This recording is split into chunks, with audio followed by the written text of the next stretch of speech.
اور عیسیٰ بنی اسرائیل کی طرف پیغمبر ہو کر جائیں گے اور کہیں گے کہ میں تمہارے پاس تمہارے پروردگار کی طرف سے نشانی لے کر آیا ہوں، وہ یہ کہ تمہارے سامنے مٹی سے پرندے کی صورت بناتا ہوں، پھر اس میں پھونک مارتا ہوں تو وہ اللہ کے حکم سے سچ مچ پرندہ ہو جاتا ہے،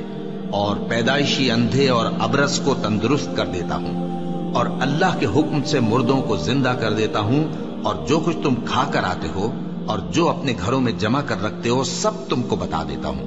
اگر تم صاحب ایمان ہو تو ان باتوں میں تمہارے لیے نشانی ہے،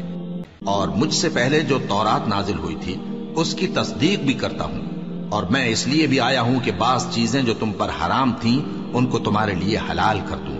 اور میں تو تمہارے پروردگار کی طرف سے نشانی لے کر آیا ہوں، تو اللہ سے ڈرو اور میرا کہا مانو۔ کچھ شک نہیں کہ اللہ ہی میرا اور تمہارا پروردگار ہے، تو اسی کی عبادت کرو،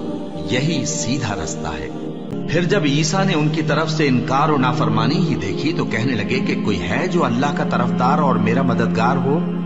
حواری بولے کہ ہم اللہ کے طرفدار اور آپ کے مددگار ہیں، ہم اللہ پر ایمان لائے اور آپ گواہ رہے کہ ہم فرمانبردار ہیں۔ اے پروردگار، جو کتاب تو نے نازل فرمائی ہے ہم اس پر ایمان لے آئے اور تیرے پیغمبر کے متبع ہو چکے، تو ہم کو ماننے والوں میں لکھ رکھ۔ اور وہ یعنی یہود قتل عیسیٰ کے بارے میں ایک چال چلے، اور اللہ نے بھی عیسیٰ کو بچانے کے لیے تدبیر کی، اور اللہ بہترین تدبیر کرنے والا ہے۔ اس وقت اللہ نے فرمایا کہ عیسیٰ، میں تمہاری دنیا میں رہنے کی مدت پوری کر کے تم کو اپنی طرف اٹھا لوں گا اور تمہیں کافروں کی صحبت سے پاک کر دوں گا، اور جو لوگ تمہاری پیروی کریں گے ان کو کافروں پر قیامت تک فائق و غالب رکھوں گا۔